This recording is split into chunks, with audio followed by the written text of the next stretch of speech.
Alrighty, guys. We are back at it again. Day late this time, but that's okay. Alex was traveling yesterday. So.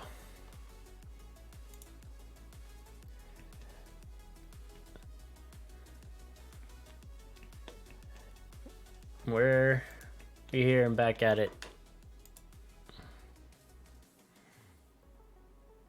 Okay. I think I should be unmuted now. Yeah, you're good now.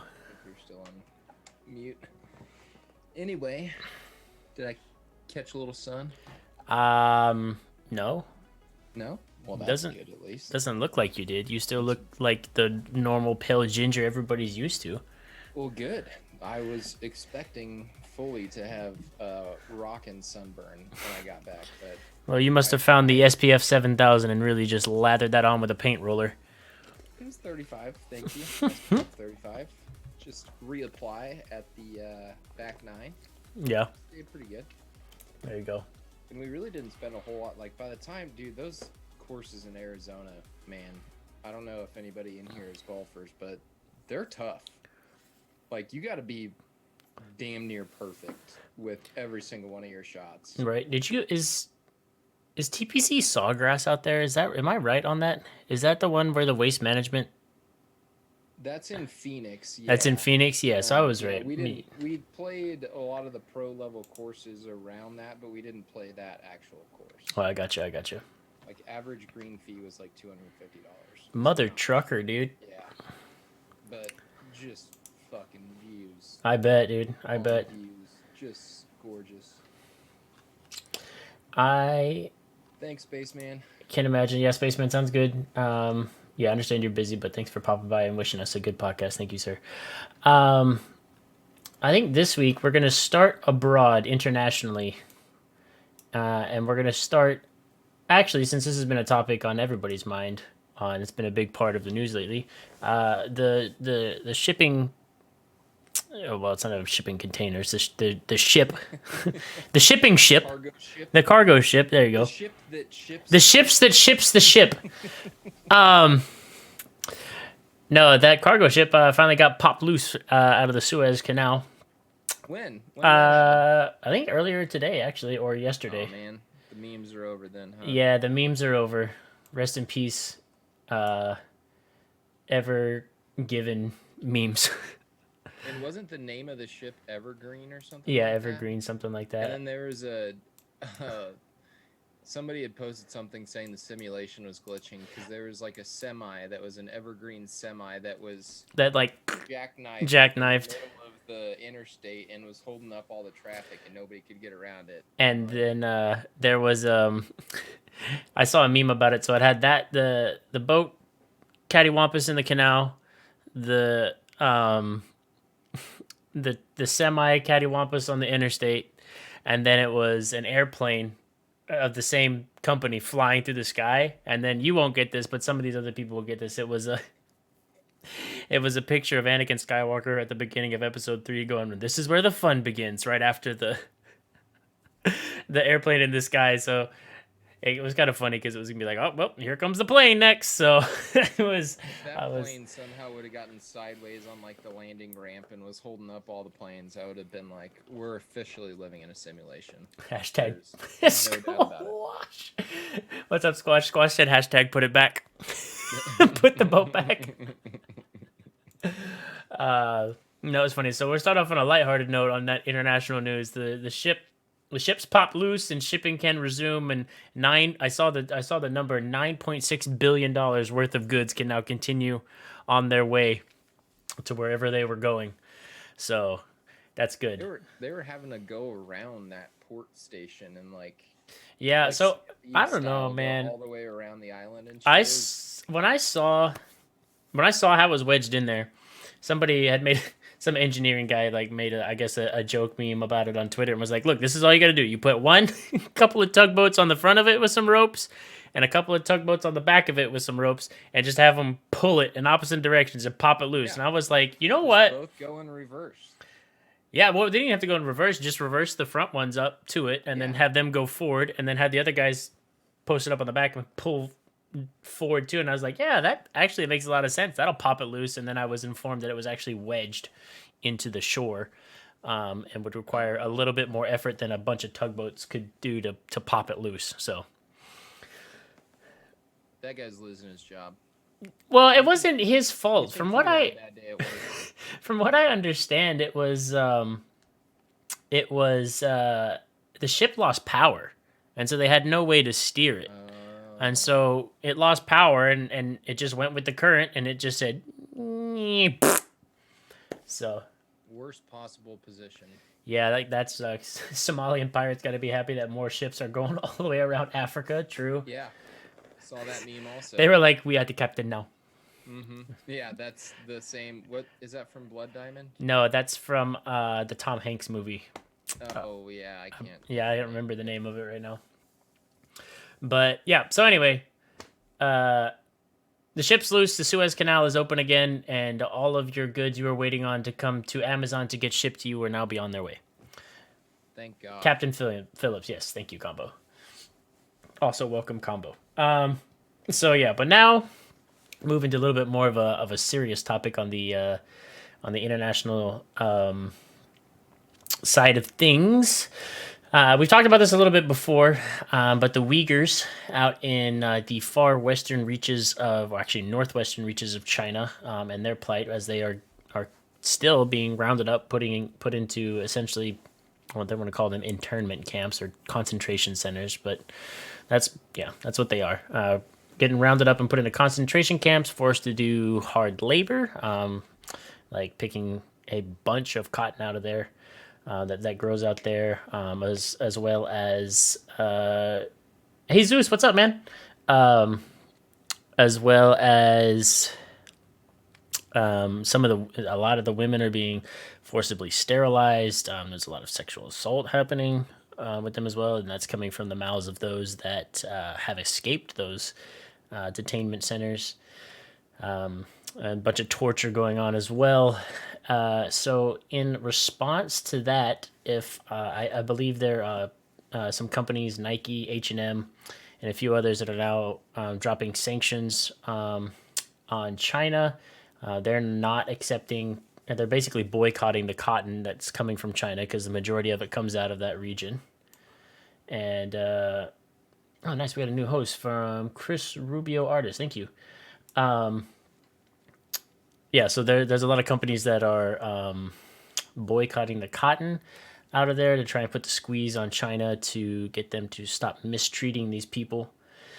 And China is not liking it, and Russia is actually backing China from what I've seen. So right here, several countries, including us, the United States, Canada, and the Netherlands, they've accused China of committing genocide, which is defined by international convention as the intent to destroy, in whole or in part, a national, ethical, or racial or religious group, which is essentially what China is doing now to the Uyghur population out there in the northwest. And I'm going to butcher this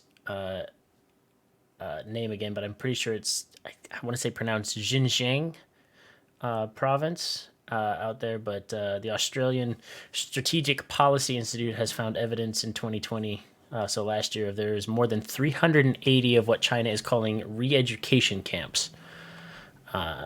So yeah, and things are still bad for the Uyghurs. Don't forget that the coronavirus still has not leaked from that lab in Wuhan. Right. A former leader of the CDC has come out before Congress now and testified saying, hey, the stars are aligning. This is what happened. I mean, this is, without having boots on the ground and actually having physical evidence, it's pretty likely that this is what happened. And the World Health Organization is still like, nah, bro. No, it's just... and Chris Rubio, artist with the follow as well. Thank you. Welcome to our podcast, sir. And yep, you are correct. Lab leak central. Look at that, a D-man sighting. What's up, Danny? Look at that. So yeah, things are not going good over there. China is fucking with Taiwan pretty bad. China has been fucking with Taiwan. They want Taiwan so bad, and Taiwan's like, leave us the fuck alone. they're poking the U.S. bear with that because they're going to put us into a corner where we're either going to have to support an ally and support Taiwan, which will basically mean war with China. Yeah, essentially. So what we've been doing for a long time is because China, for a long time down there, down in the South East Asian seas, have been they've been actually building islands down there, just man-made islands, trying to claim that all that water down there is sovereign Chinese territory. Mm-hmm. And the U.S. has ramped up in recent years um, naval patrols and naval presence out there. Like, nope, this is international waters. You need to cool it. And China is basically just like, fuck you. This is ours. This is ours. We're the biggest, the heavyweight over here. So we're gonna impose our will on everybody else, and everybody else in the world is kind of like, no, bro, you can't do that. So Well, correct the me if I'm tensions are wrong. high. Correct me if I'm wrong, but that played a pretty large part in the trade war that Trump started on Yes. China. And nobody really loves trade wars because historically they haven't ended up that well. Hmm. But that was a motive, at least, for him to try to swing around some weight and say, okay, well, if you're going to do this, we're going to put sanctions on trade. Hmm. And China never is like, oh, okay, well, we'll cool it. No, they're just Chill out. they're kind of belligerent. Go up a level. Turn it up a notch. Yeah, turn it up to 11. Yep. Yeah, so China's just really trying to flex their muscles over there. But what China has said in response to the sanctions and everything that have happened against them due to their treatment of the Uyghurs, they Combo's comment is a really good one, also. yeah, I'll get to it. I promise. Okay. I promise. Um, they said that their detainment of the Uyghurs is completely untrue, which we have satellite imaging that says false. And they say that the crackdown is necessary to prevent terrorism and root out Islamist extremism. The camps are an effective tool for re-educating inmates in its fight against terrorism. They insist that the Uyghur militants are waging a violent campaign for an independent state by plotting bombings, sabotage, and civic unrest. They've been accused of exaggerating the threat in order to justify repression of the Uyghurs. China has dismissed his claims that it is trying to reduce the Uyghur population through mass sterilization. They've said they're baseless and that the forced labor is completely fabricated. Everybody else goes, we see through your thinly veiled excuses. Well, it would be like us starting to round up like Antifa or Proud Boys or, any one of those groups because like two mass shootings recently. Right. One was a white guy who was quote unquote a sex addict or something. I don't know. Yeah, yeah. Well, that was the excuse that he gave. He went around shooting Asians. He And shot whether or 8 not- people, and 6 of those were Asian. So Yeah, he specifically targeted Asian. he went to a spa/nail salon, which was run by Asian people. Yeah, a few of them. And then you have I don't even want to say the guy's name, but it was a name that you would see, like if you would have seen that name from like a terrorist organization in the Middle East, you wouldn't really be able to distinguish the two. Although the guy was from Colorado, Mm-hmm. predominantly. But again, you can't say that that has terrorist motives right now, but you kind of see the dots connecting in that direction. So, Yeah.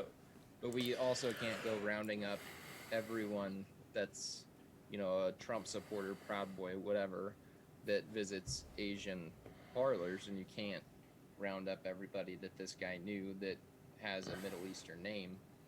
That's basically what China's doing and claiming it in the name of anti-terrorism. Right, and another thing that is to be noted is that the Uyghurs and where they live out there has been relatively autonomous for a long time to some type of the same degree as Hong Kong was, and now China is really trying to put the squeeze on all of those and bring everybody into the fold under the CCP.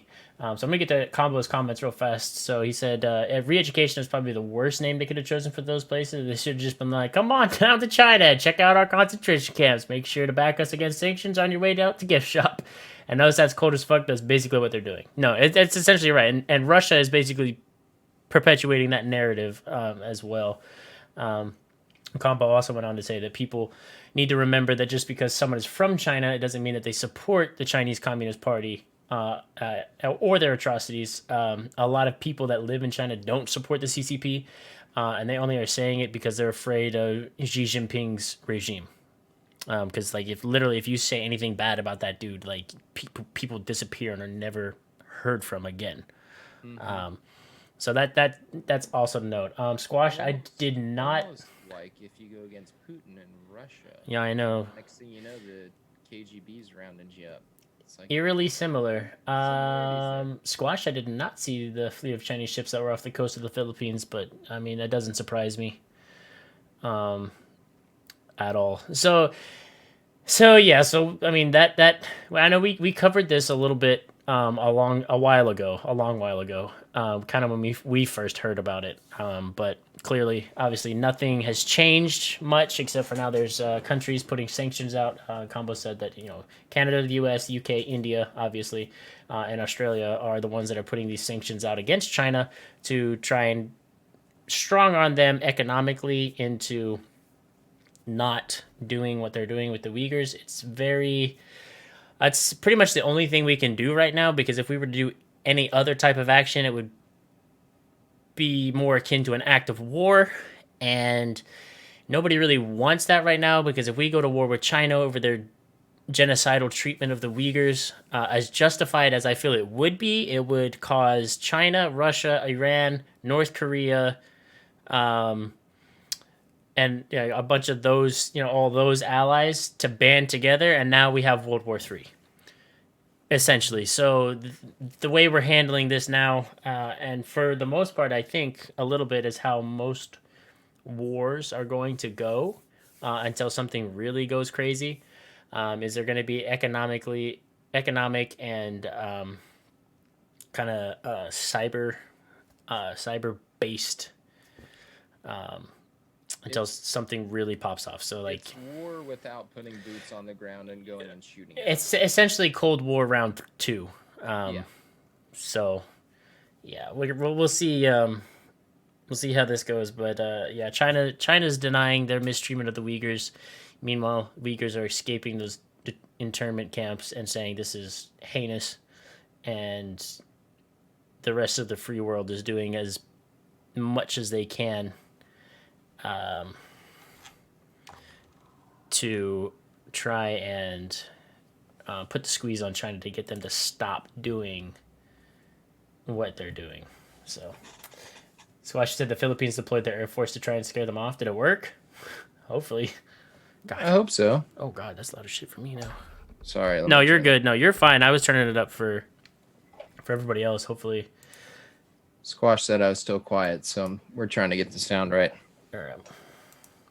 Yeah, that's the last thing Biden wants is his first year of presidency to go to war with China. That's not a very good stamp on the resume. Not at all. Kind of moving, I guess, transitioning now a little bit more into Biden and politics. The border crisis that somehow we have heard less and less about as time has moved farther forward from the election. The border crisis hasn't really gotten any better. It's actually gotten worse. And what you hear, or actually what you don't hear now, is the outcry of people saying, "Oh, there's so many people detained, yada yada yada," all this stuff. So the energy that they brought against Trump for detaining people at the border and telling immigrants that while you're waiting on your asylum petitions to be heard and everything, you will stay in Mexico. That went away. Biden has reversed that, and now people that are seeking asylum can immediately come into the United States and start working. And this is just one article that I've read. I tried to take this with a grain of salt because it's from a website called thefederalist.com. I tried to steer away from the main news networks. Federalist is very right-leaning also. Yeah, I could tell by the way the article was written. So I was trying to go through here and pick out at least the facts out of here. But yeah, so basically, the Democrats in the House are still blaming Trump for everything that he put in place.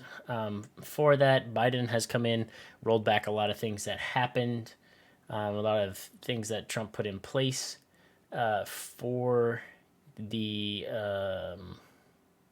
the immigration policies. So now, people that are seeking asylum can just come in and start working. And this article is saying that a lot of those asylum seekers and immigrants just straight up don't go to their hearings because they already got what they want. They came in and now they're working, and that's what they wanted from the get go.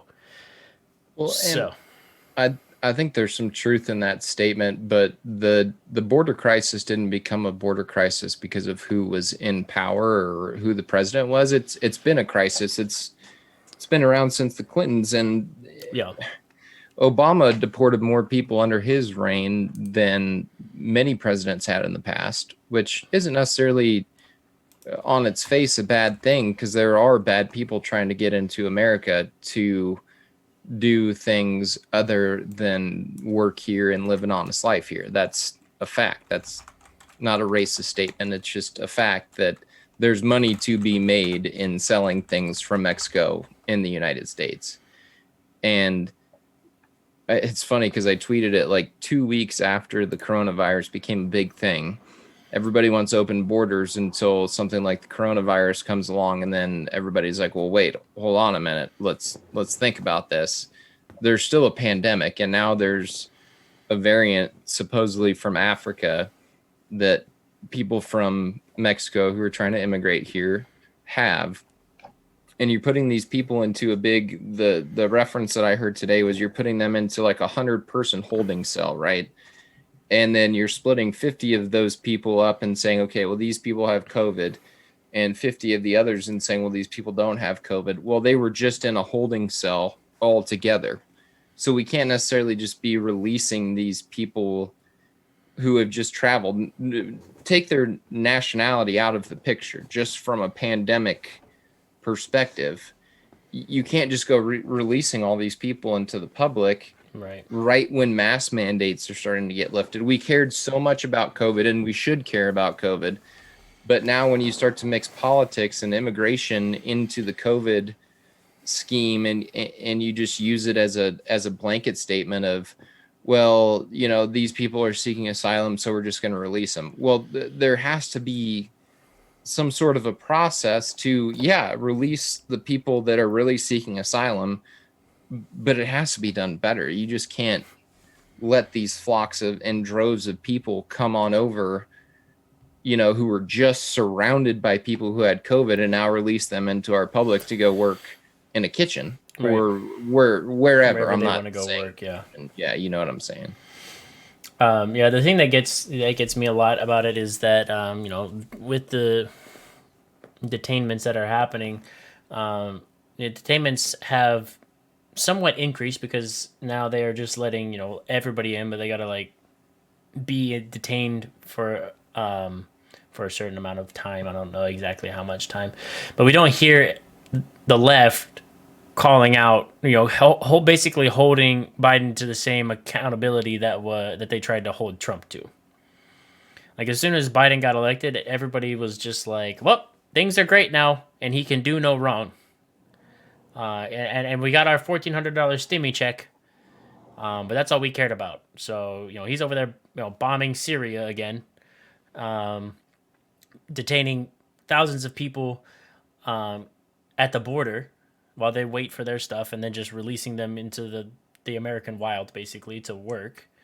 And all this, it's just like you guys are so wishy washy and flip floppy. Like as long as your guy wins, you don't care what he does. That's the thing about it But God is forbid the previous president, who did a little bit less, who did less, in that regard, at least at the border crisis.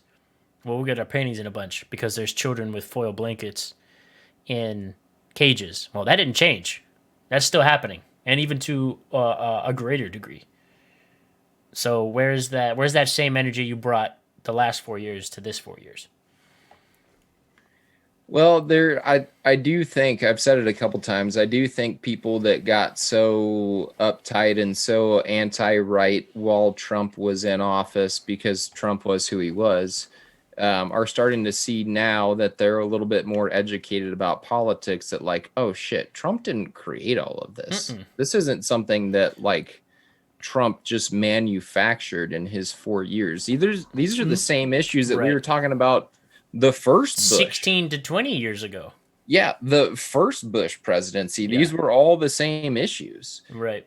And yeah, there are good things that each president did to try to combat them, but there's It's not one right answer on how to fix these no, things because they're complicated. But meanwhile, you have Nancy Pelosi standing up in front of the House and talking to the public, trying to whip everybody up into frenzy, saying, "Oh, the reason things are so bad right now with immigration is because of the previous administration." And it's like, no, no. no, that's not the reason. Like it's like we've said, it's been an ongoing issue, A big issue a big was when one. Biden went on TV and said, first 100 days, as many of you that can come here get here. And under the first 100 days, we're going to have open borders. It's like, well, no. Like, And that's why there's a surge because a lot of the immigrants on there were waiting to see who got elected. yeah, And once they saw that Biden got elected, they knew they were like, "Oh, things are going to be a little bit more lax. Go to the border now. We'll be able to get in." yeah. Which And I and I'm feel like, for those people. right, and I'm not saying like I'm going to stand up here and say that Alex and I are against immigration, that everybody is not allowed in the United States. Like that's not what we're saying. We're just trying to say that. Well, at least for me, I'm not going to speak for Alex on this, but for me, it's like come to the U.S. If you want to come to the U.S., come to the U.S. That's fine, but do it the right way. Go Exactly. through the process. And honestly, I don't think this is just me. Like I'm not a Trumper. I don't I don't support Trump. But the policy that he put in place of like you can come, you're gonna wait for your asylum hearing, but you're gonna wait in Mexico. I don't think that's a bad idea. Because sometimes like those hearings can take they're backlogged, so it takes sometimes years. And as unfortunate as that is, that wasn't his fault. That stemmed from years and years before him of people trying to come and policies that happen there and policies changing all the time. There's a reason there's a backlog because there's not one centralized like way to do things. It gets changed all the time. But making them wait in Mexico, I don't think was a bad idea. And that's No, just and me. there's a lot that can happen if you truly are seeking asylum from Mexico because Or even not even just Mexico. If you're seeking asylum any from some country. Central American country, or you came seeking asylum to the United States by way of Mexico from another country because you're fleeing terrorism, cartels, um, governmental oppression, or like a dictatorship or something like that.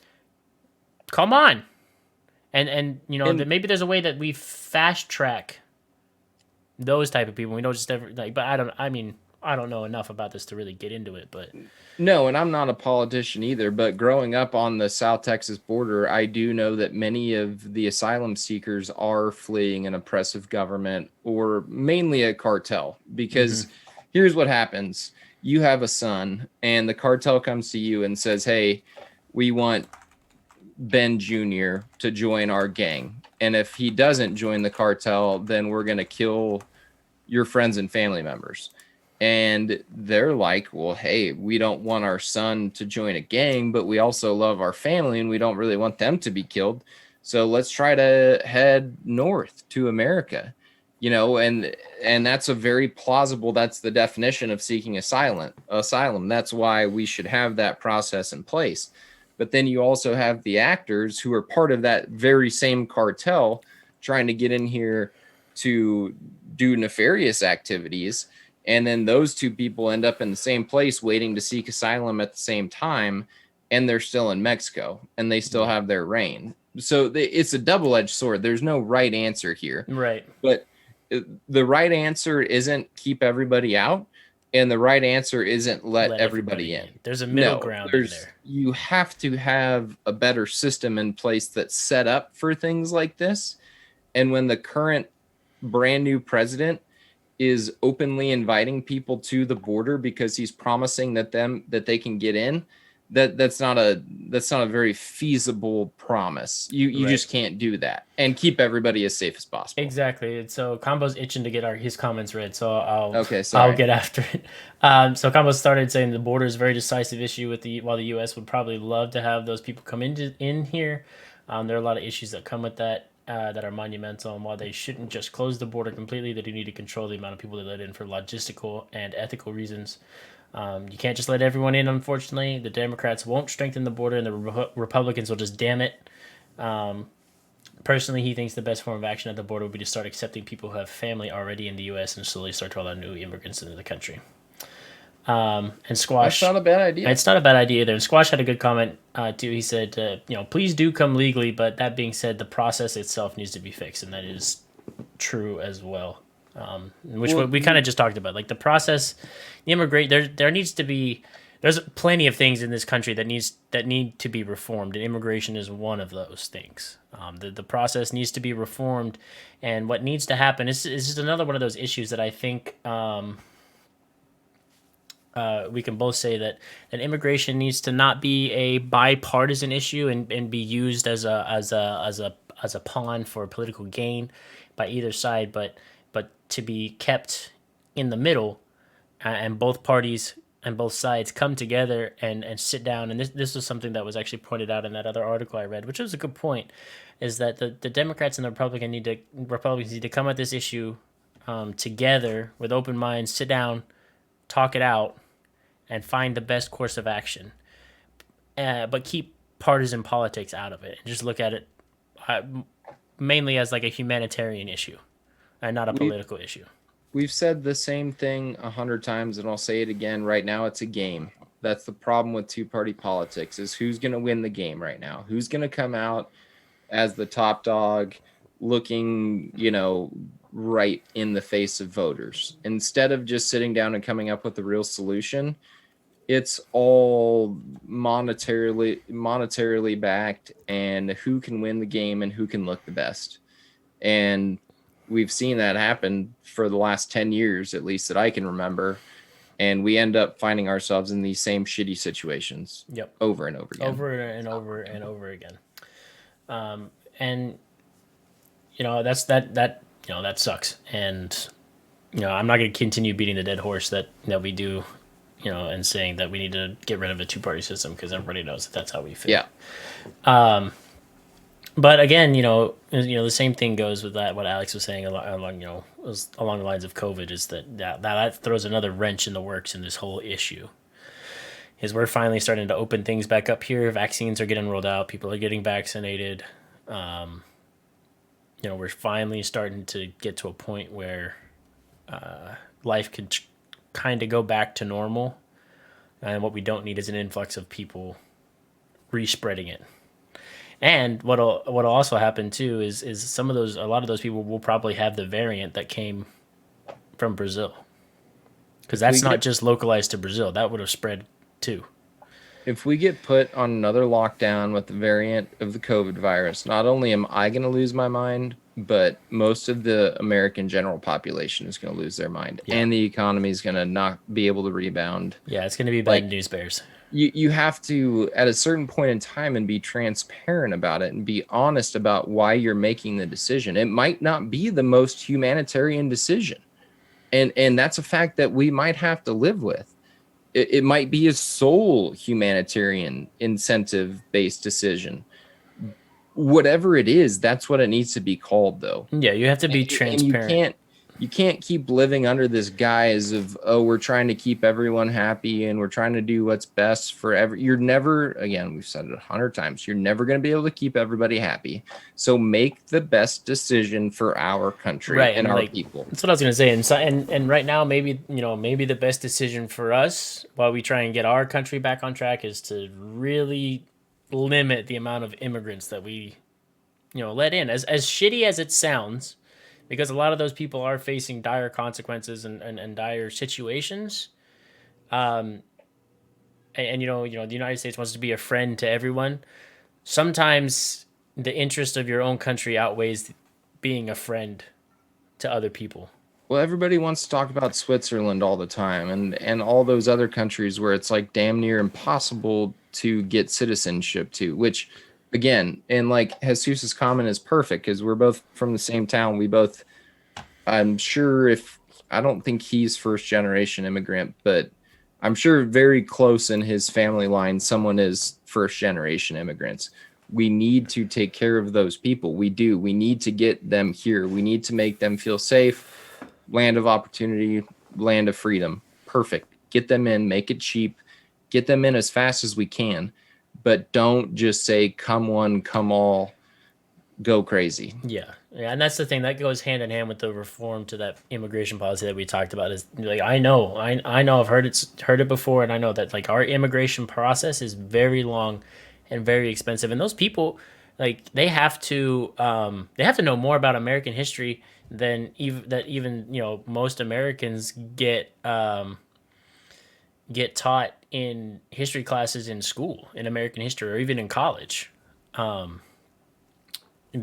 for whatever reason, I don't know why that's part of the process, but I don't feel that you need to make an immigrant know more than a natural born citizen about the country they're coming to, because half the No. population doesn't even know half, like a third of the things that is on that immigration test.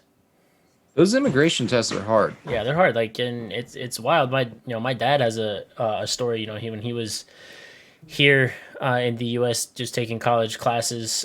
He took an American history class, and he, as a natural born Australian citizen with his INS card to be in America, he knew more than the American kids in that class, which is crazy. So I can't imagine somebody coming from Central America or Africa or somewhere else through the way of Mexico, knowing that all that stuff that they need to know. So there's reform that needs to happen.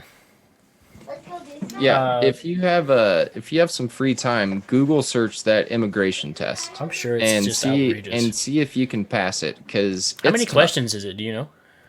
Or last time you looked? It's been a while. I took it and I failed it actually. Gosh, this is probably like 5 years ago. I want to say it's a 20 to 30 question test, all on like founding fathers' names and who signed the Declaration of Independence and who were the first presidents and blah blah blah. But it's not easy. Yeah. That's for sure. Metters is saying that he's also of the opinion you shouldn't qualify for public assistance until you paid into the system for a period of time. And I will agree with that, because it's the same. For example, it's the same with the military. So for me, if I want to use, I'll use this as an example. If I want to use the GI Bill, on the post 9/11 GI Bill for education, I don't get to use it right away as soon as I sign my contract. I have to be in the military for at least 4 years for one enlistment before I get to use that, because that's you paying into it. So you got to pay into it before you're able to use it. Because I tried. I found out real quick that it's not how it works.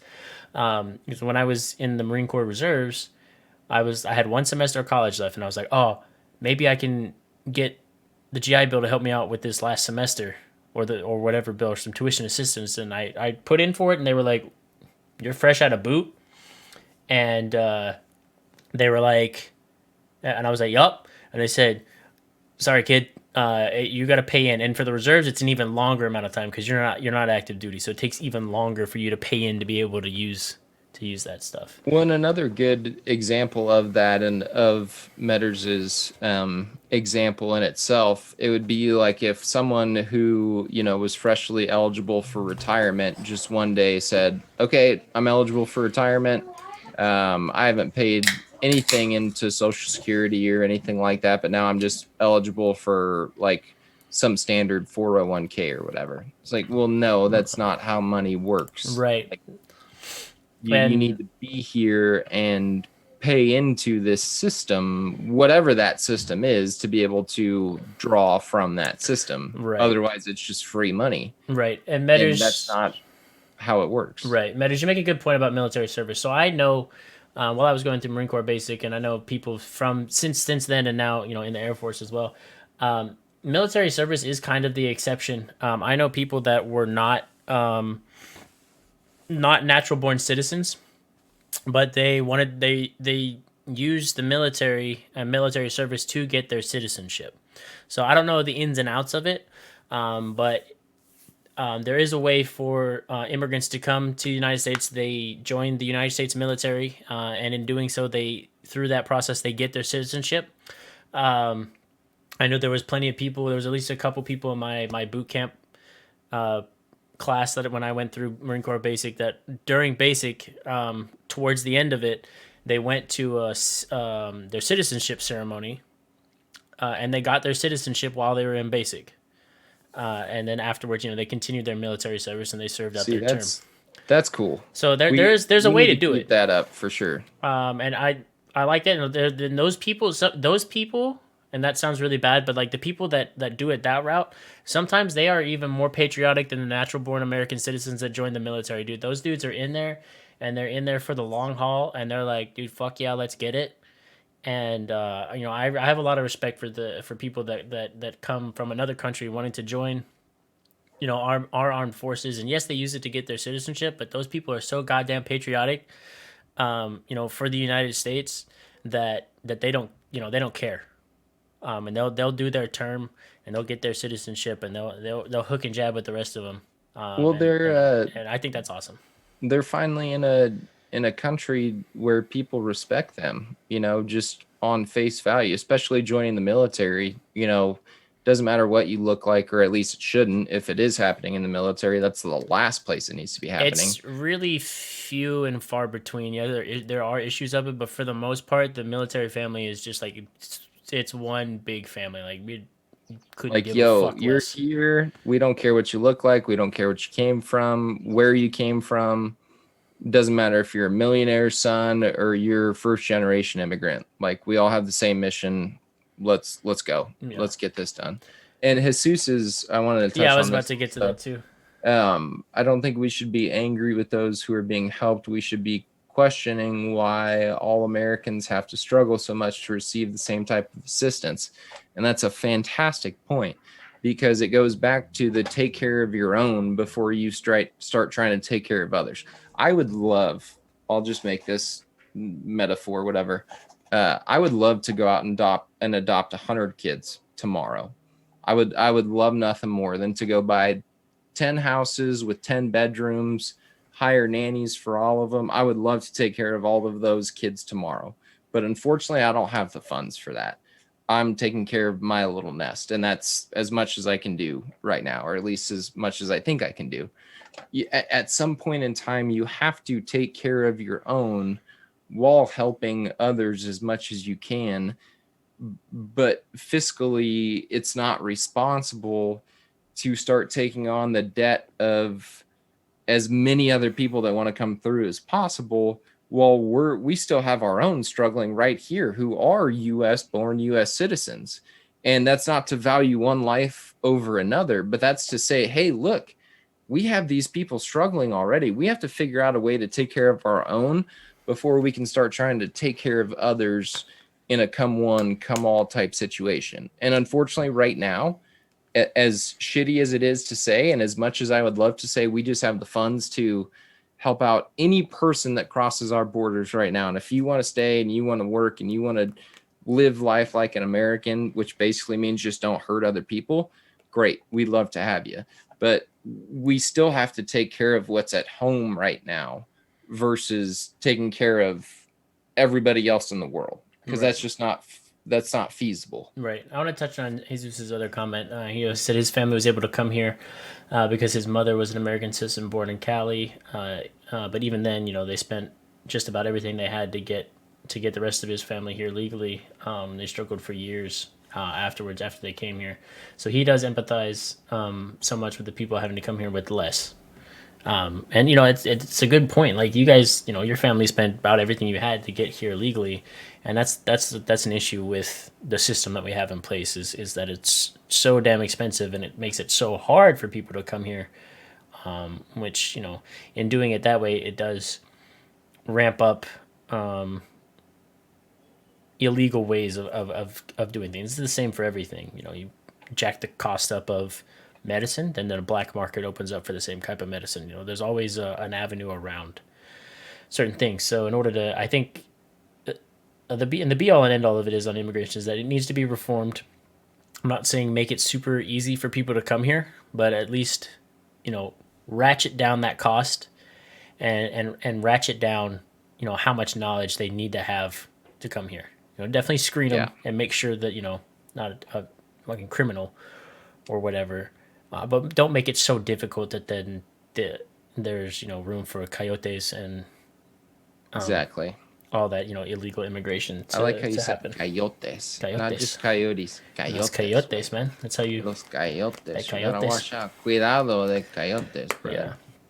So And speaking of black markets, Phoenix has legal marijuana. You want to talk about a missed opportunity in capital for all right. states that are not legalized right now. Like it is It so is dumb. it is dumb, and it's more so. It's, you know, it's more and more gaining traction in subsequent states as other states see how much revenue was generated from Colorado and Washington and the other states that have legalized it. You know, When like it's and in Nebraska, we saw Pete Ricketts literally saying that weed will kill your kids, and it's weird not once has because anybody in the history of weed died from smoking too much weed. I saw four people walk into a dispensary this weekend, and they were all on the same flight I was on when I left, and they were all feeling fine. Weird. Yeah, I bet. So Um. Anyway, and I don't know why. Who's poop dish? no idea. My man rolled in here with a really odd fact. He said farts killed the dinosaurs. Just saying. Well, poop dish, welcome to the podcast, Poop and dish. Thanks for being here. thank you for your off the wall contribution. Perhaps we'll get into that at a later date. I don't know. I'm gonna have to do some research on Let that me do some research because on that one pretty sure because there's only like not even, Neanderthals. not even. I don't even Dude, think. maybe they were just putting Just some serious methane out in who the. knows, man. The Great North. Yeah. So, Lord Jesus, um, that's who killed the dinosaurs. Uh, sorry. Parts, bro. Moving on. That's gonna be our first official "What in the World" podcast signage. It'll just say "Farts killed the dinosaurs." What in That's the it. World podcast? We cover everything from A to Z, and farts kill the dinosaurs. Hi, Gail. Hey, Abby. Zeus says he finds it interesting that so many Americans dislike that immigrants are here taking our jobs, and the truth is, immigrants work the jobs Americans won't work because of the poor pay and work conditions. It's true; they're not, Amen. and it's Amen. that's such a 1000%. it's a double standard on Americans' part, saying they like the old South Park joke. They took their jobs. Well, no, they didn't take your jobs. You were just too prideful to go work a garbage job because somebody somewhere told you you were better than that. Little Meanwhile, side note. Little side note. It's one of my biggest pet peeves to see a homeless person. 9 out of 10 times they're white. 9 out of 10 times they're white. Standing out in front of like a McDonald's or a Wendy's or a Walmart or whatever, and there's literally a sign it says that now says hiring. hiring, opening positions. I'm like, yeah. Why don't you just turn on around? Like nobody loves a better story than that. You know, go get a job. And they get mad offended when you say, "Well, this place is hiring. Do you want to come?" Or like I've seen it, dude. People like rolled up to homeless people like, "Hey, my company's like hiring for, you know, this job, and it's, you know, obviously it's not a great job. It's entry level or like a janitorial job or something like that." And they're like, "Hey, you can come apply. I'm sure you'll get it. Like, no big deal, dude. You can have a job and, you know, be able to start like living." And they're just like, "Oh no, bro, I don't want to do that." And it's like, beggars can't be choosers, my guy. At this point, like, I mean, apparently beggars can be choosers because you're out here begging and choosing not to work. But the opportunity is there, but you've told yourself for some reason that, A, this is better because, you know, there's been many documentaries come out that, you know, on panhandling. People make mad money panhandling. And it's all tax free because it's just straight cash. I wiped But more asses than I could count putting myself through college. And I can guarantee you, if I can wipe an ass of a kid that's literally the last thing in the world that I want to do. people can go work at McDonald's Yeah, and like it's take not that those bad. low-level jobs and make something for themselves and save up and just gradually keep going. Yeah, like yeah, It, it sucks. It's a anybody minimum. can do it. It's a minimum wage job, but it's better than sleeping on the streets. Yeah, Like you can't be picky. Just go work. Just go work. But that's an issue in America that's just been around for a long time. Is that everybody has this idea that they're better than working an entry level job at some place. And it's like no one's above anybody else. gotta grind, You man. gotta grind. Sometimes you You just gotta gotta grind. put your nose to the grindstone and get after it. And if you have to work a shitty job for a little while, you got to work a shitty job for a little while. Dude, another random sidebar. I wasn't really planning on talking about this, but on this same topic, I played courses this last weekend with the same level of service that I used to work at here in Omaha, a golf course, like washing clubs and people taking my bag and stuff like that. And I used to think washing those clubs, like, man, if I ever get the chance to do something like this to where I'm just getting like pampered to this level, I'm really going to be grateful. And this weekend I got to do it 4 times, man. It was like a little bit of a humble flex, but I'm telling you, you can do it. Like, Yeah. you can do it. Just keep working. You'll get there. Right. Uh, so yeah, squash. Yeah, I remember that story. Dad. Yeah, that was part of my example. I do remember that our dad actually tried to do that for somebody. He was going to pay a guy to help him renovate one of their houses he was working on, and dude was like, "Nah, fuck that, dude. I'm just here to get money." Mm-hmm. So there's also Wade's that Wade's that grandpa Wade's grandpa has a story like that also, where he tried to pick a guy up one time panhandling and take him to lunch. And the guy was like, "No, I just need some cash." And he's like, "No, I'll pick you up and I'll take you to lunch and like I'd like to help you." The guy's like, "I can stand more, or I can make more just standing here than I could if I took a free lunch." right. So, Jesus, you do make a good point that entry level jobs at minimum wage will not pay for rent or apartment most anywhere, which is true. It you're not wrong. You're not wrong, and I'm not saying that like getting a minimum wage job is immediately going to turn your life around, but no. there's you can get you start at that job. There's assistance programs out there as well for homeless people to if they say you get a job, there's places that they can go live, and I know that also is a point of contention as well because some of those places are overcrowded, and there's a bunch that goes into it, but the be all and end all of it is, you don't have to be homeless. And I'm biased also, I should say, because I live in Omaha where like our homeless population per capita is on the lower side, but there are also so many fantastic organizations in Omaha. Like Open Door Mission is the big one here, where you can literally stroll in, they will feed you, they will clothe you, they will house you, they will put you in programs to help you find a Yeah, job. And I know, like, if we're talking about the Austins or the Dallases, Portland was one of the homeless communities that I had ever been around that was that size.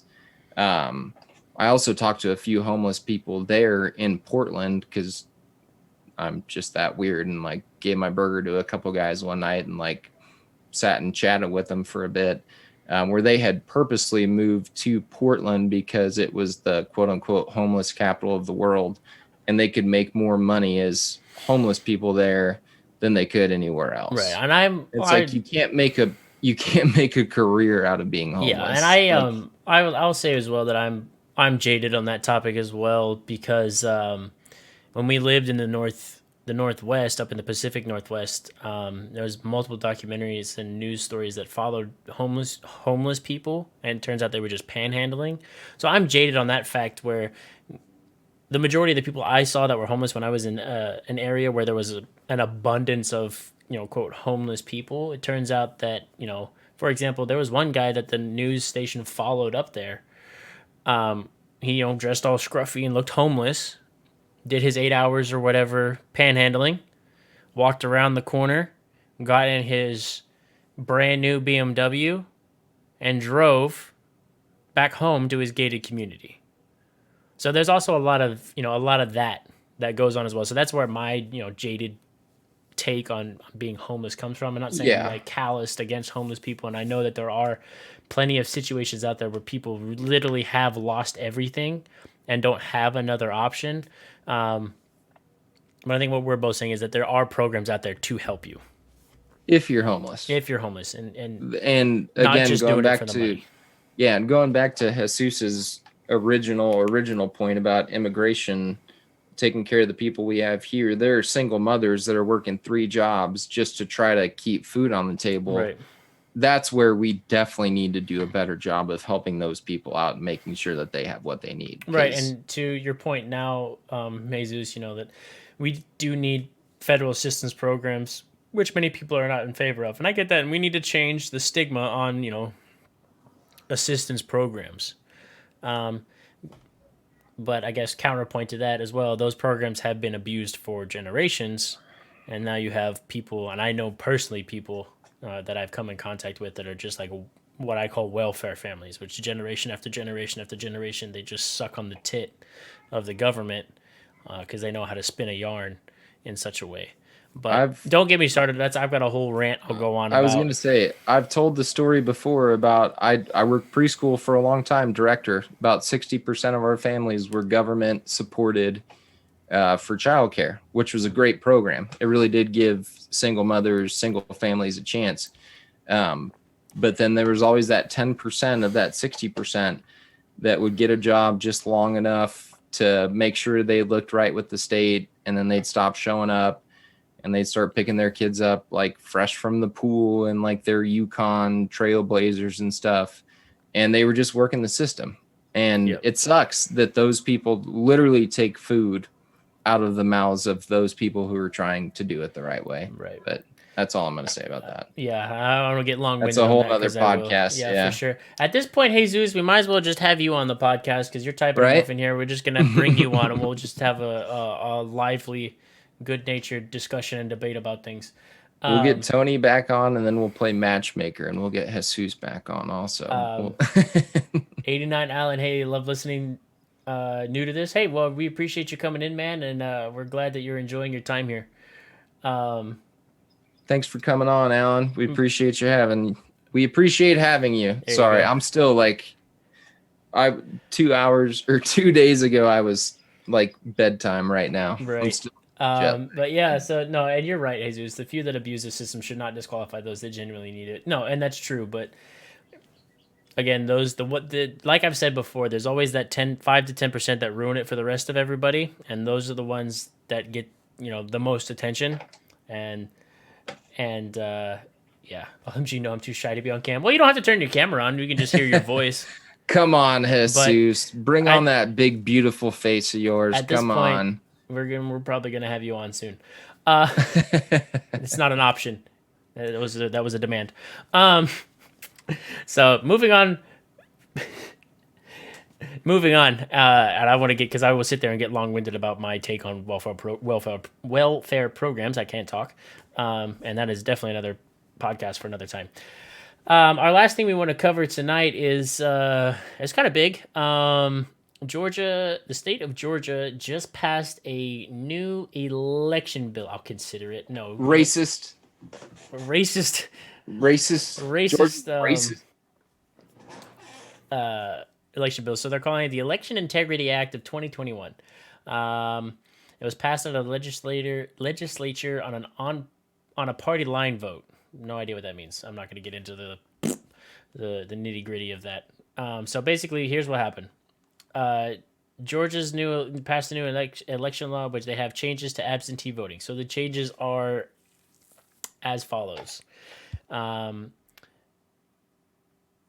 You can apply for your absentee ballot if you're over 65 with a disability, in the military, or if you're an American citizen that lives overseas. You can apply once for your ballot, and you'll automatically receive your mail-in ballot for the rest of that election cycle.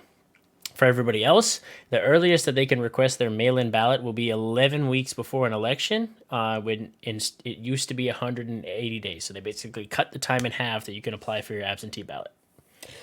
They changed the deadline about when those ballots are supposed to be sent in. It used to be the Friday before the election day. They've now backed it up 2 Fridays before election day, and in order to get everybody to get their ballots in earlier, and that stems from, to a large degree, all the mail-in ballots to this past election coming in weeks after the election was over. So counties in Georgia will now begin mailing out absentee ballots about 3 weeks later than before, starting 4 weeks before the election. So you are now getting in Georgia, you're getting your ballot 3 weeks later than you used to, and you have to turn it in basically 2 weeks before the election. So if I'm doing the math on this correctly, 4 weeks before the election is the earliest you can get your ballot, but you have to turn that thing in with 2 weeks before the election happens. So you're gonna get your ballot, and you've got 2 weeks to do your research and vote and get that shit sent in. Metters said party line voted because Republicans voted one way, Dems voted the other. Oh, thank you, Metters, for clearing that up for me. Appreciate you. This is why we have live chat. So now they're also requesting that returning ballots will require new ID rules. So you either have to, on your ballot, have to enter your driver's license number, your state ID number. If you don't have those, you need to turn in a copy of an acceptable voter ID. So now they're requiring photo identification on your mail-in ballots, so they can verify you are who you say you are on your ballots. And by the way, voter registration cards are free in the state of Georgia. So it's not, because when I first saw this, I thought same thing, like trying to go after, what's the term that they use? Segregated voting isn't the right word. Voter restriction. If you don't have a driver's license, you can't vote. That was the main glaring error that I saw in all of this. And now it's not, it's basically a state issued ID, which they will give you for free. Right. So the entire process is just to speed things up and make sure that who you are voting as is who you are. Right. Those are the two things. That's really the two But it's things. racist, dude. Yeah, apparently. That's super racist. So if the Georgia happens to have runoff voting, those are now only going to be 4 weeks long instead of 9 weeks long. They are, so now they're going to do absentee ballot drop boxes, which obviously didn't exist a year ago, but COVID kind of put that into place. So now they're officially part of state law. So they're going to have ballot drop boxes. But now there's going to be new changes to that. So the law requires now that 159 counties have at least one drop box, at least one. So you can't have a county that has no drop box. You can't live, but there has to be at least one, but you can put up as many as you fucking need. But it caps the number of boxes at 1 per 100,000 active voters. So if you live in a county with 500,000 people, you're going to have 5 drop boxes spread out throughout the county.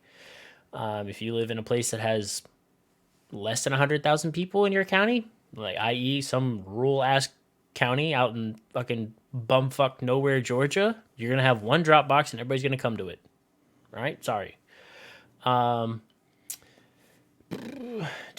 It moves them inside, so they're inside government, on government property. Have you seen that the petition on I don't even know if I want to call them the left, because I know a lot of good left-leaning people that think this is completely ridiculous also. The petition from some Democrats, I'll put it that way, is that now that we boycott and we move the Masters out of Georgia, and we also move the MLB All-Star Game out of Georgia. And I've seen that they're calling on Delta and Coca-Cola to do, like, put the squeeze on the government as well, the state government. Well, we say it all the time. You can't respond to things like this with this like drastic cancelistic type of ideology, to where if you do something that we don't agree with, we're just going to try to deplatform and defund and boycott and cancel you. Yeah, so what they don't Like, realize is if you move the Masters out of Georgia, you move the MLB out of Georgia, you move the NFL out of Georgia, you move Coke out of Georgia, you move Delta out of Georgia, you've just lost a shitload of jobs, a shitload of income, and a shitload how of tourist many? revenue. Okay, let me put it to you this way. Last year, Omaha missed out on $16 million in revenue just in ticket sales from not being able to host the College World Series because of COVID. That's just ticket sales. You're not talking about all the people that own private parking lots that charge Out the 100 ass. people $20 a day to park. You're not even considering half of the pie. So now you want to cut off your nose to spite your face because you don't like how this state is responding. And to try to quote unquote stick it to the man, you're going to hurt the working class people that we were just talking about that are Yeah, working so they three yeah, jobs to they put don't food on the understand that. table. They want to do that, and then what's gonna happen afterwards? They're gonna be like, "Well, why is our state so poor? Why do we not have any money? Where'd all the jobs go?" And be like, you ran them out of town because you got your panties in a twist over something that you thought was racist, and turns out is actually not." Because Meadows brought up a good point. You have to show your ID to do almost anything anywhere, so why not show it to vote?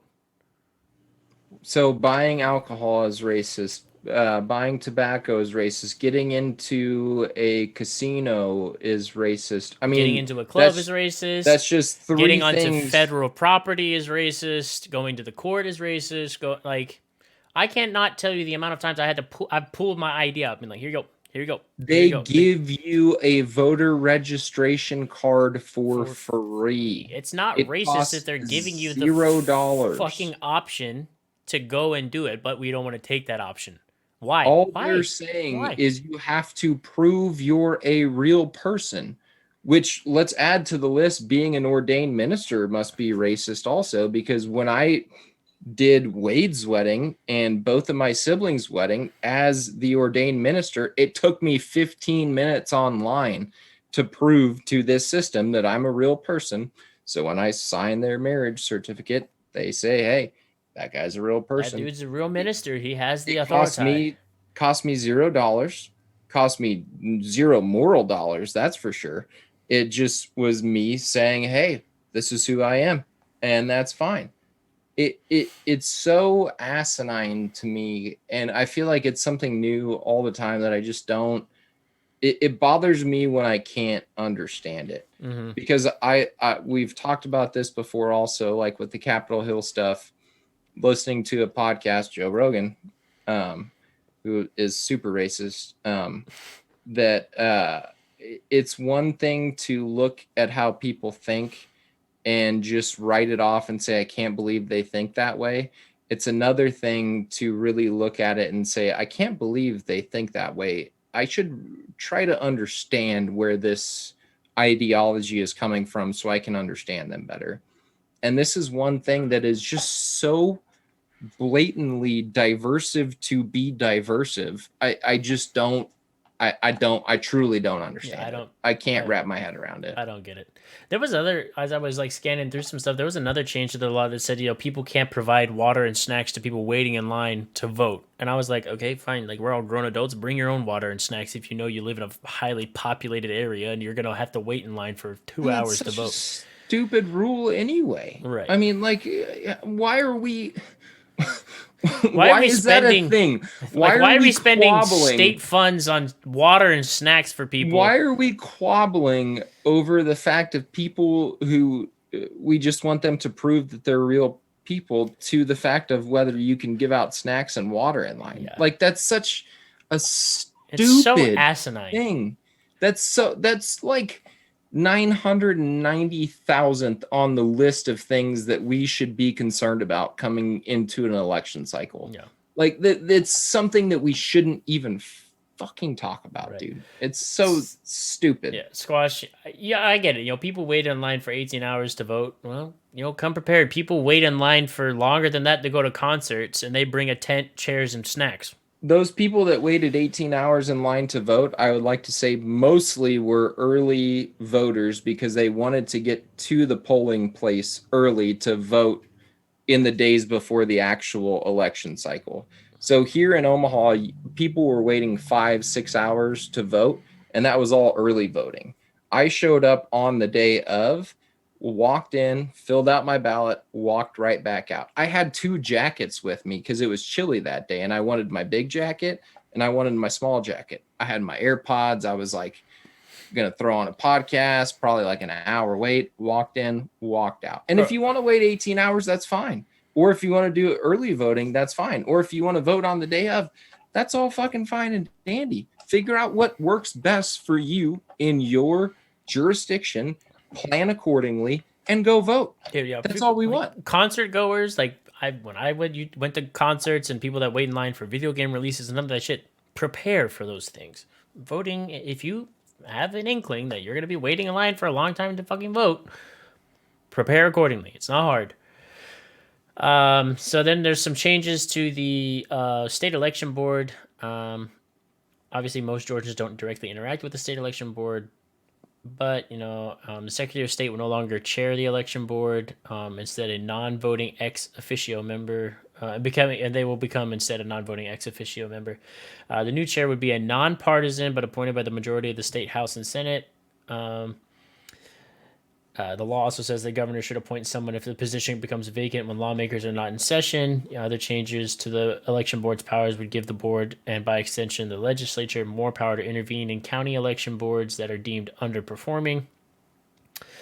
In addition, a legislature-appointed chair, the 5-member board is made up of 1 member appointed by the House and 1 by the Senate, and each one picked by the Democratic and Republican parties.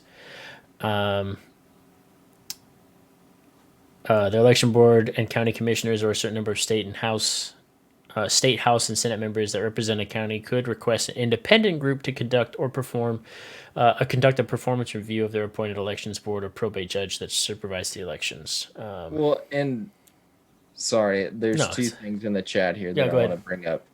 Also, wouldn't mind Election Day being a national holiday, 1,000%. I'm with that. Everybody the day off.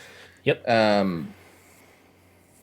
Jesus says, I think y'all missed the point here. This law is targeting the people who have no other recourse than to wait at one polling location, because Georgia has been closing polling locations in lower income neighborhoods.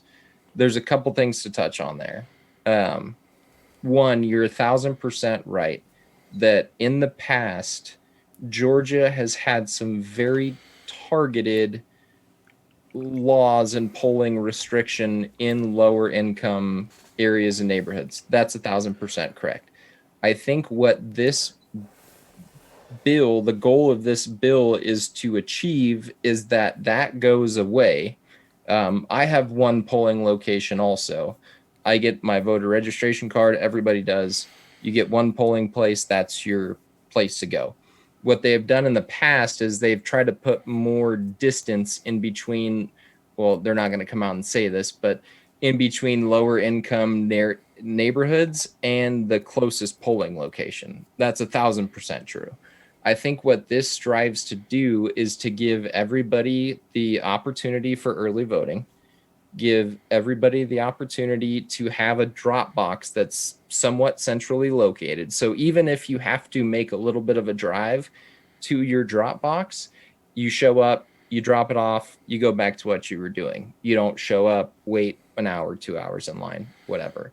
So I get that narrative of wanting to make those kind of laws, bills, whatever, have passed a back thought, because we don't want to make it hard on people to vote. I think it's yet to be seen because it's brand new. I think this is striving to do exactly what has made it so hard in the past. I think what also comes into play on that is, to some degree, people just becoming too used to things being convenient for them all the time. So if some little thing happens that's inconvenient, now it's a huge issue.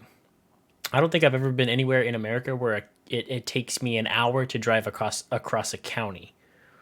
I don't, unless you're out in the middle of like freaking nowhere, Montana.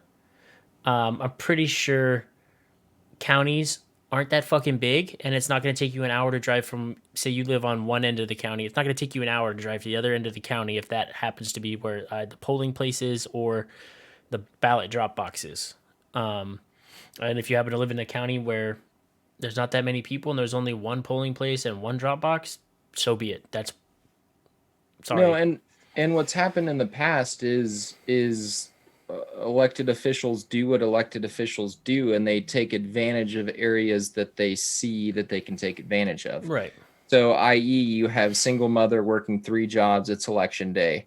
Let's put the polling location as far away as we can from her as possible because we know she's probably going to vote Democrat, whatever.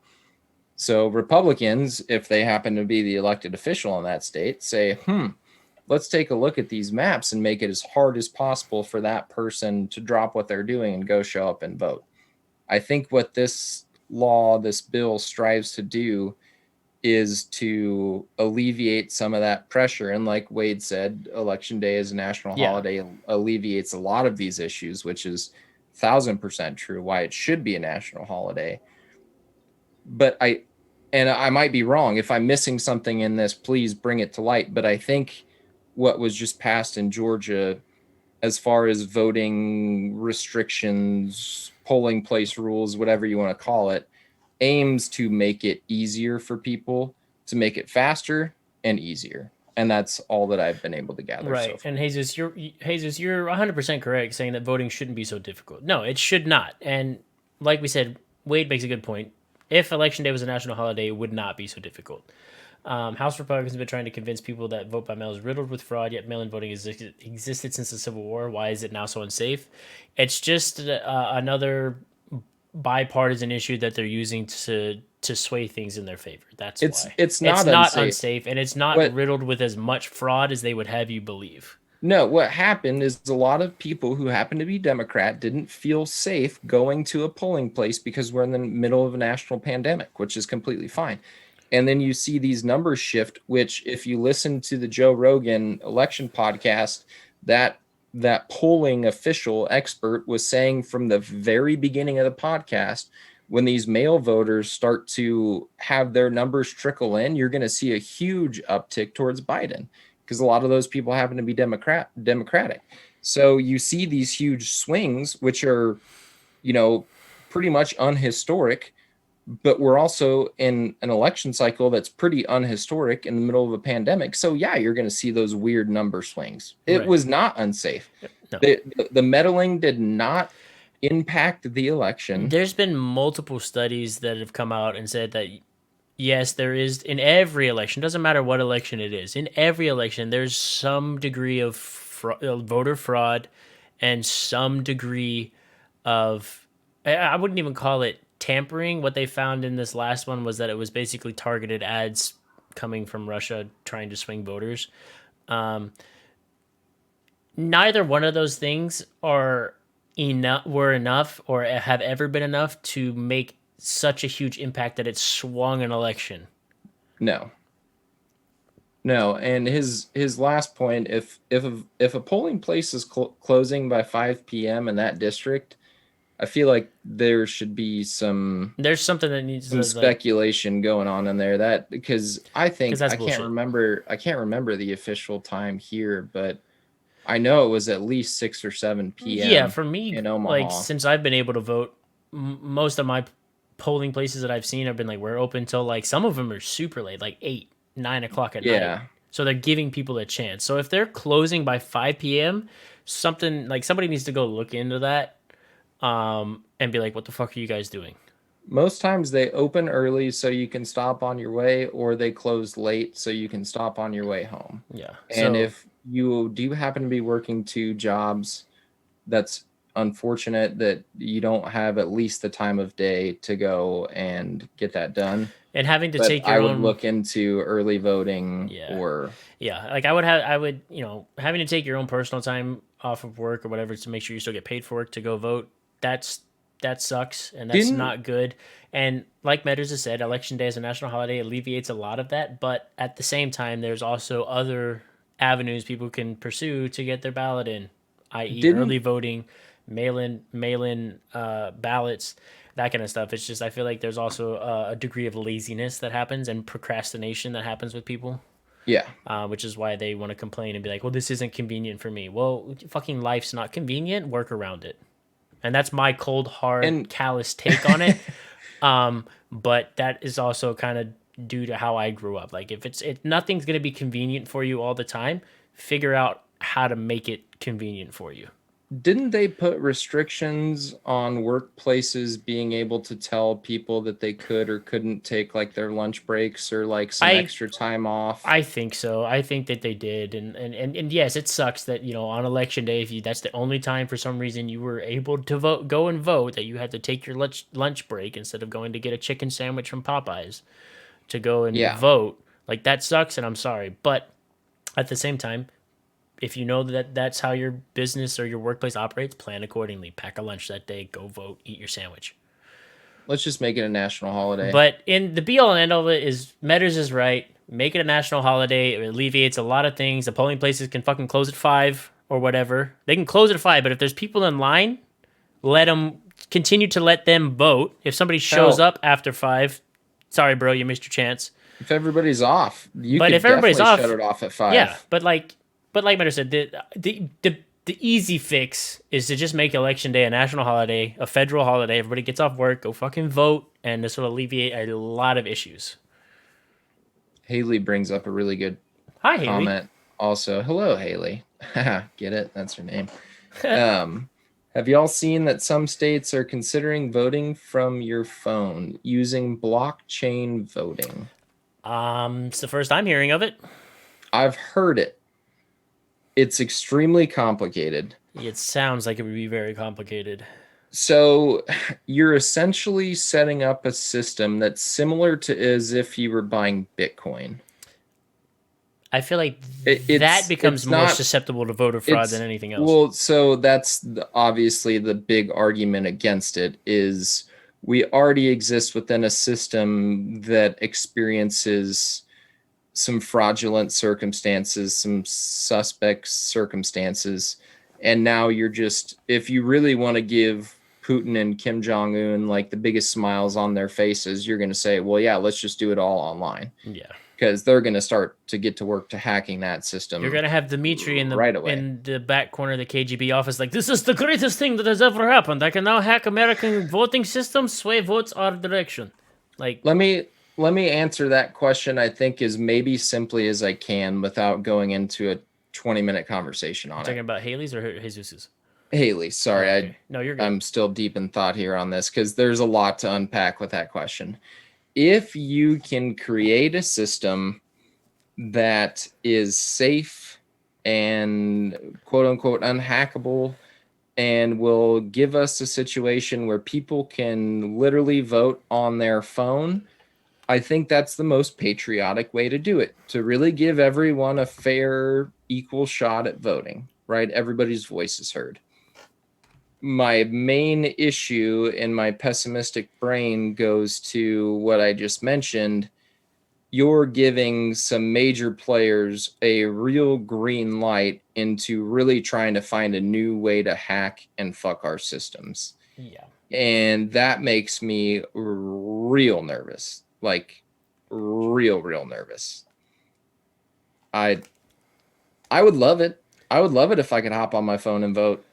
I just don't know how you're going to make that safe. And my little brain isn't smart enough to be able to comprehend how you're going to be able to make that safe. Right. In response to Jesus's question, he said, but if there are situations making it harder for others to vote and not just necessarily y'all, then why are these officials not listening? Short answer, officials don't really give a fuck. Until there's enough voices that put pressure on them. Exactly. Yeah. So they don't really give a fuck. So what everybody forgets is that the people have the power, but those in power, i.e., your officials, have twisted that narrative and made us all, made the majority of people believe that we don't have as much power as we do. Which is why it's so important to vote locally. Vote locally. Pay attention to local matters and vote for your local officials who will do way more for you than either Biden or Trump would have done. Vote for local officials. Do your homework. Don't just fill out a card because they say Republican or Democrat. Exactly. Do a little homework. Vote for the people you like. Right. Measure said if blockchain was hackable, there'd be quite a few more Bitcoin See, billionaires. And see, then that's where that's why I didn't really get into that question, because I don't have enough knowledge on blockchain or anything like that, or the firewalls that are in place. But and there's it's always somebody smart enough out there to do it. And then once they do it, then the information gets out and they can tell others. So it again, I'm frankly just not smart enough to give a real viable answer to this question, not a software engineer. because I can see the path for just absolute election fraud, and I can see the path towards like a true democratic, or not democratic, patriotic way of having everyone's voice heard. Well, it's And still a then You were somewhere still in right between saying there, democratic. yeah. And then somewhere in between there, I know that there's a lot of wiggle room and arguments to be made that I would probably sit there and be like, fraud, patriotic. Okay, I still don't know. Right. Metter You said, guys "I'll figure it out. concede it only takes one person." It's true. It does. There's that one dude is gonna do it, and then he's gonna be like, "There's gonna be a YouTube video come out that goes, I hacked the blockchain for voting," and everyone's gonna be like, "Oh shit!" It. And then there's gonna be about 70,000 people that know how to do it. So, Yeah. anyway, but that's People have a lot of time on their hands, it's true. and they all want the clout, Yep, the almighty clout. indeed. As far as Alex and I are concerned, I think we're pretty much all wrapped up on everything we wanted to talk about. So this is the time in the show when we turn it over to you, the viewer and live chatter. What are your questions for us this week? We Based had a. Sorry, go No, ahead. go ahead. Based on. Based off of what we talked about, or perhaps something kind of related, maybe not related. Think of your questions, Alex. We had a lot of content this week.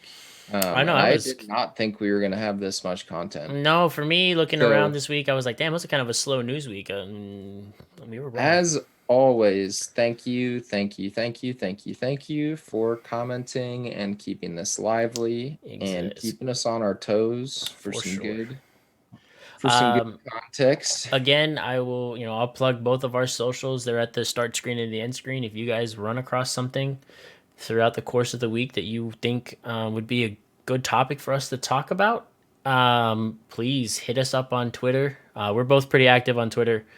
Slide in the DMs. Let us know. And then you can always, as always, check out the YouTube channel. All these videos go live on the YouTube channel for the most part within a couple of days of airing here. And leave your comments there as well. Jesus asked the question. Thank you, Jesus. God damn it, Jesus. I thought we were going to get away from this. I wanted to talk about this so bad. Before we get into that bullshit, Squash asked monkey or lizard, and he's talking about Godzilla vs. Kong. I'm going lizard on that one. Thinking logically, it's a fucking nuclear fucking lizard, dude. There's no way a giant gorilla beats a nuclear lizard. That's just me. I am going to play the devil's advocate because growing up in Super Smash Brothers, I was always DK. Mario Kart, DK. So give me that fucking Kong. I don't give a shit about that giant lizard. I don't care if he breathes fire and it's totally unfeasible. But hey, one thing that my dude Kong has got that little reptilian bastard does not is a little bit of use of the old opposable thumb. Who needs thumbs when you can literally blow out depleted uranium out of your mouth? You could pick up a building and use it as a shield. That's one thing. Have you seen what nukes do to buildings? I don't think that's going to work very well. You could grab a real big circular object and throw it at that lizard. Give me Kong, dude. Give me Kong. Anyway, Metters, you're right. Unfortunately, I think you're right, Metters, just because Kong works for the quote-unquote good guys, i.e. humanity, so I can already see this movie playing out where Kong wins, and I'm pissed about it. Anyway. Put your bets in, folks. Put your bets in. Let's get into the fucking Lil Nas X and his fucking so-called Satan shoes as his big promotional bid for his new album and song or whatever. They are, to be noted, not sponsored by, like, they are Nike shoes, but Nike's like, we don't want no part of this. I think so Nike's already sued him. Probably. They're custom, like, Air Max 97s. They're all black with red trim, and apparently each pair has a one drop of human blood in the sole of the heel, and there was only 666 of them made. It's a big promotional thing. Yeah, Nike's suing. Fucking whatever, man. If you want to use it to get your music out, then that's fine. That's kind of weird, but artists are weird. Yeah. Lil Nas has been roasting people online. It's hilarious. I'll have to look into it. He. I'm not gonna lie, dude. Lil Nas has a very strong meme game. Dude, the dude, here's the worst part about Lil Nas. Well, not the worst part. I said that really poorly. I'm looking at his shoes right now. They're actually kind of fresh, Yeah, I mean they look cool. They're black with red trim. except the Satan star on the tongue. It's like a little The pentagram. gold pennant. Yeah, the pentagram. And then you really want to just try to piss God off. It says Luke 10:18. I saw that. And then it's 6-666. And then it has like the little clear like bottom of the Nike shoes, and apparently that's where the blood is. Yeah, I mean and here's the thing. Why? What was the verse again? Luke 10 what? Luke 10:18. 10:18. Which is something about striking down. Luke chapter 10 verse 18. Got the Bible app. It said, and he said unto them, I beheld Satan as lightning fall from heaven. Yeah. Oh. There you go. Hey man, if Satan's your thing, A, I would like to interview you on this podcast, and B, true. Believe whatever you want to believe. I'm not advising believing in Satan. That is no personal advice towards anyone. This is not religious advice. Because I actually believe the opposite, but I'm not going to hate you, or I might have some questions for you, but I'm not going to judge you. Jesus is right, though. It's a honestly, if you look at it from strictly a business and marketing perspective, it is a brilliant marketing strategy to ramp up marketing for your upcoming album and your singles that you're releasing, and to make some money, because there's going to be people that pay hand over foot for a pair of those shoes. Combo's also right. If Ozzy Osbourne can bite the head off a bat, now granted that was a fake bat, nobody take that, it was never real animals. While on stage in a concert, then Lil Nas can do whatever he wants. True, this is America. Yeah, no, he can. Haley's right. It was not a real bat, Combo. I've watched and researched and seen documentaries and stuff. It was not a real bat, you psychopath. It's very similar to the Potato Head or the Dr. Seuss thing. It's just a marketing ploy. And I think his biggest mistake is not charging $2,000 for those shoes. If Yeezy can charge $4,000 for a pair of sneakers, then he could definitely charge $2,000. Yeah. And he's really not. I don't think that. I mean, maybe he is a Satanist. I don't know. But I follow him on Twitter, and I don't follow that many. I don't follow any rappers. I don't think, other than him. I follow him just because his meme game is strong. Yeah, real funny guy, cool guy. Also, when he came out as gay, it was like right after the whole "take my horse to the hotel room." Yeah, and his fucking quote tweets about like people finding out he was gay, and after they're found out. They're like, oh, I thought that was hilarious. Dude. Yeah, no, it's so funny. But no, Jesus is right. It's smart because the people that are offended, mainly Omega religious people, are giving it more exposure. And that's I think that is the be all and end all of what he did with that, is because he knew that those people were going to be offended. And he was like, it's free real estate.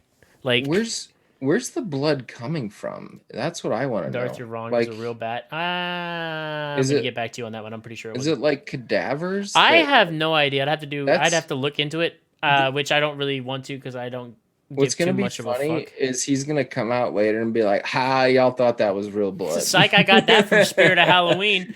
Yeah.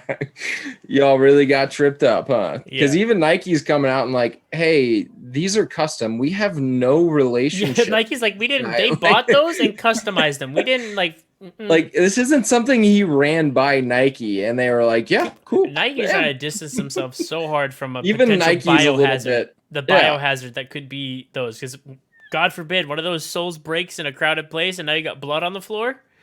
Yeah, you're talking about like Nike as Betters. far. He said it's mine. It's I mine. donated to Little Nas. You donated enough blood to fill up 666 pairs of shoes. Wade's about to be rich. True. Forget playing the stock market. This man's about to take a fat cut off of I these custom know. Nikes. Now I need a couple vials of that blood, Wade. If it's really yours, That's I'm trying to sell hilarious. this aftermarket. Right. Just buy some Nikes and fill that shit up. Fuck. Anyway. It's only 66 milliliters of human blood. I don't even know. That's not a lot. All right. Anyway, as always, we appreciate you guys coming out, listening to us ramble on for a little while about stuff. For our YouTube audience who sees this later, appreciate you guys as well. Make sure you like, subscribe, leave me a comment, please. I do go and read those when I'm uploading the other videos. So sometimes I am slow if there's a comment responding, but I do respond to those. Share it with your friends on YouTube. Share this link for the Twitch stream when we do it, and let's all fucking ride this wave. 50 followers on Twitch. Are we there now?